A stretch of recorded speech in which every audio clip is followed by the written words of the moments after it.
Washington Post running an editorial that declared President Trump complicit with the storm because of his administration's regulatory policies on things like fossil fuels.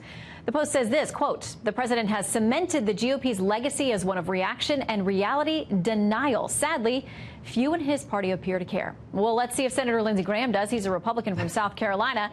He spoke with the president this evening. Welcome, Senator. Thank you. Do you feel the president and the feds have given you everything they can at this point as your state waits now? So he called at 5 o'clock and he said, do you have everything you need? Is there anything we're not doing for South Carolina you would like me to do? He called Tim Scott. He called the governor. I am very pleased with the Trump administration's response to the impending hurricane. What I'm worried about is people being responsible for themselves. The government can only do so much. If you don't leave now, if you don't leave the next 24 hours, you're going to get caught with no power. And if you get hurt, nobody's going to come to help you. So for God's sakes, leave the areas in question. Are you worried there are people who aren't evacuating? I am worried that people misunderstand what's about to happen. Hugo blew the state away, strong winds. Matthew, a couple of years ago, soaked the state. This is a 1-2 punch. You're going to have torrential rain and Category 3 winds. And it could stay around for a couple of days. There's no place in South Carolina or North Carolina for water to go.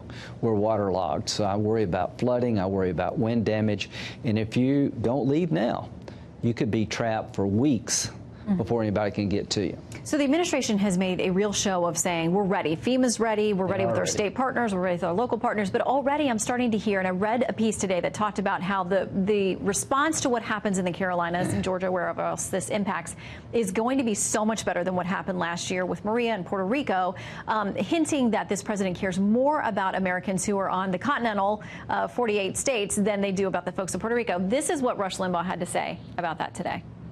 Trump is more out of touch than Bush was during Katrina, and Hurricane Florence hasn't even hit. An obsession has gotten hold of these people. There's almost like a demonic possession that has come over these people. So can the president win? I mean, if this is a good response, there's going to be the comparison to last year. There's some people he can't win with, but he's going to win with the people of South Carolina, North Carolina, and Georgia if he keeps doing what he's doing. As to Puerto Rico, it's an island nation. It's a very tragic thing that happened. I've got to focus on what's coming. You know, the president is in the here and now. He's president of the United States.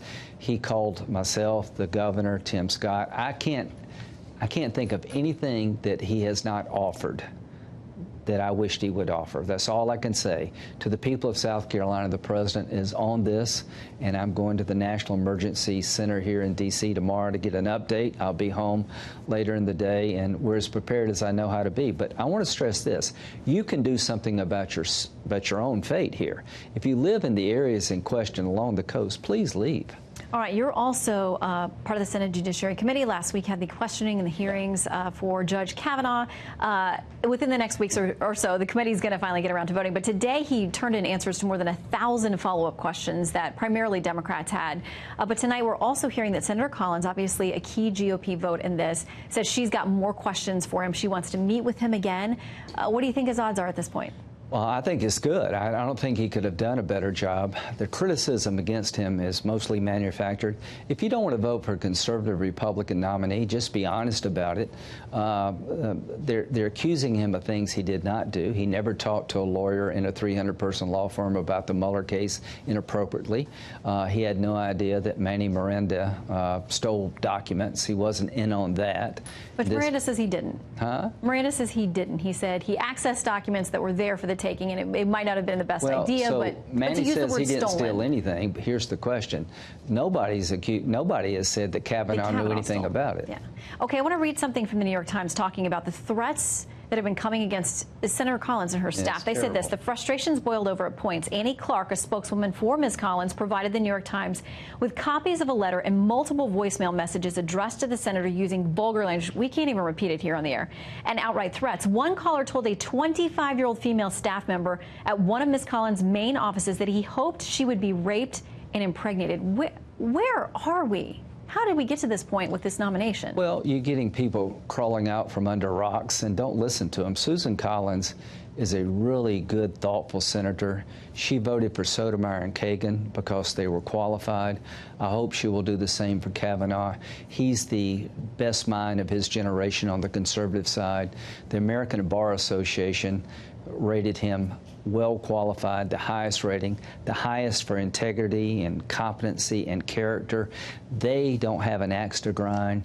They said not only was he mainstream, he's probably the brightest person of his generation on the conservative side. And not a conservative organization. Well, as you meet with the emergency folks tomorrow and head back to South Carolina, all of our best to the folks there. Thank you. And obviously we'll be updating and watching around the clock on this. Same for our people in North Carolina. We're just soaked. There's no place for the water to go. I just worry about the flooding more than anything else. Well, hopefully folks will heed all of the warnings top down to go and be away from that area. Senator, thank you. We wish you guys the best.